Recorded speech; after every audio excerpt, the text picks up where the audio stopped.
Election അടുത്തപ്പോൾ vote കിട്ടാൻ വേണ്ടിയുള്ള പ്രഖ്യാപനങ്ങളുടെ പെരുമഴയാണ് ഈ ബഡ്ജറ്റ്.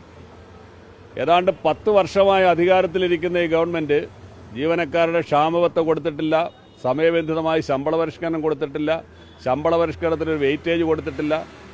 ഏറ്റവും വലിയ ശമ്പള കൊള്ള നടത്തിയ ഒരു ഗവൺമെൻറ്റാണ്. ഏതാണ്ട് 1 ലക്ഷം കോടി രൂപയുടെ ജീവനക്കാരുടെയും അധ്യാപകരുടെയും ആനുകൂല്യങ്ങൾ പിടിച്ചുവെച്ച ഗവൺമെൻറ്റാണ്. ആ ഗവൺമെൻറ്റിന് മുമ്പിൽ ഇനിയിപ്പോൾ ഒരു ഇലക്ഷൻ വരാനിരിക്കുന്നു. ഒരു കാവൽ മന്ത്രിസഭയായി മാറാൻ പോവുകയാണ്. ഒരു കാവൽ ഗവൺമെൻറ്റായി മാറാൻ പോകുന്ന ഒരു ബഡ്ജറ്റ് അവതരിപ്പിക്കുമ്പോൾ അടുത്ത മാസം 1 ഗഡു ക്ഷാമബത്ത, അതിനുശേഷം 15% വരുന്ന ക്ഷാമബത്ത കുടിശ്ശിക അതിനടുത്ത മാസം, ഇങ്ങനെ ശമ്പള കമ്മീഷൻ 3 മാസത്തിനകം വരുന്നു. ഇവിടെ ശമ്പളം പരിഷ്കരിക്കുന്നു. ഇത് ആർക്കിങ്ങനെ പറയാൻ കഴിയും? സത്യം പറഞ്ഞാൽ ഇതെടുത്ത് വായിച്ച് എന്തെങ്കിലും സങ്കടം വരുമ്പോൾ പൊട്ടിച്ചിരിക്കാനുള്ള ഒരു ഇതായി മാറിയിരിക്കുന്നു ഈ ബഡ്ജറ്റ്. അപ്പോൾ ഇത് പ്രഖ്യാപനങ്ങൾ ഇങ്ങനെ നടത്തുകയാണ്. ഈ പ്രഖ്യാപനം തന്നെയല്ലേ അഷ്വേർഡ് പെൻഷൻ ഉറപ്പാക്കും എന്ന് കഴിഞ്ഞ ബഡ്ജറ്റിൽ പറഞ്ഞത്. എന്നിട്ട് ഇപ്പോൾ പറയുന്നു അത് ഏപ്രിൽ മാസം 1-ാം തീയതി മുതൽ നടപ്പിലാക്കുമെന്ന്. അപ്പോൾ അവിടെ 50% വാങ്ങിക്കൊണ്ടിരിക്കുന്ന ശമ്പളത്തിൻ്റെ 50% പെൻഷനായി കൊടുക്കും, മറ്റേ DR കൊടുക്കും, DA കൊടുക്കും. ഇതെല്ലാം ഇങ്ങനെ പറഞ്ഞുകൊണ്ടിരിക്കുകയാണ്. ഇത് പറഞ്ഞിട്ട് പോവുകയാണ്. ഇതിലെല്ലാം എവിടെയാണ് ഫണ്ട് വകകൊള്ളിച്ചിട്ടുള്ളത്? ധനദൃഢീകരണം നടന്നു എന്ന് പറയുന്നു. ദൃഢീകരണം നടന്നതിൻ്റെ രേഖകളും പറയുന്നു. അങ്ങനെയുണ്ടെങ്കിൽ സർക്കാർ ജീവനക്കാരുടെയും അധ്യാപകരുടെയും ഇത്രയും നാളുള്ള ശമ്പളവും അതിൻ്റെ കുടിശ്ശികയും, ഏതാണ്ട് അനുവദിച്ച ക്ഷാമബത്തയുടെ 190 മാസത്തെ കുടിശ്ശിക, കഴിഞ്ഞ ശമ്പള പരിഷ്കരണത്തിൻ്റെ കുടിശ്ശിക, ബാക്കിയുള്ളത് ഇതെല്ലാം സർക്കാർ കൊടുക്കണ്ടേ? അപ്പോൾ കുറ്റകരമായ ഈ ഗവൺമെൻറ്റിനെ പ്രോസിക്യൂട്ട് ചെയ്യാവുന്ന തരത്തിൽ ഇത്രയും വരുന്ന അധ്യാപകരുടെയും ജീവനക്കാരുടെയും പണം കൊള്ളയടിച്ച് അവരുടെ ശമ്പളവും ആനുകൂല്യം പിടിച്ചു വെച്ചിട്ട് ബോധപൂർവം കൊടുക്കാതിരുന്ന ഈ ഗവൺമെൻറ്റിനെ പ്രോസിക്യൂട്ട് ചെയ്യാനുള്ള നടപടികളാണ് സ്വീകരിക്കേണ്ടത്.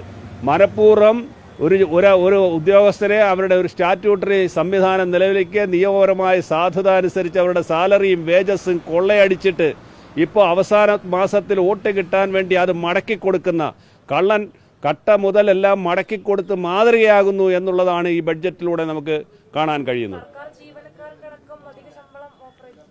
എവിടെയാണ് അധിക ശമ്പളം ഓഫർ ചെയ്യുന്നത്? ഒരു ശമ്പള കമ്മീഷൻ വന്ന് പഠിച്ചിട്ട് ആ 5 വർഷം മുമ്പുണ്ടായിരുന്ന ഒരു ശമ്പള സ്കെയിൽ കാലോചിതമായി ഇപ്പോൾ 19 മാസം കൂടി കഴിയുന്നു.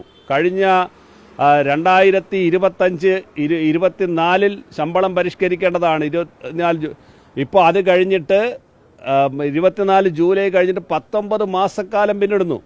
അപ്പോൾ ഒരു കമ്മീഷനെ പോലും വെക്കാൻ ഇപ്പോൾ പ്രഖ്യാപനം നടത്തുന്നേ ഉള്ളൂ.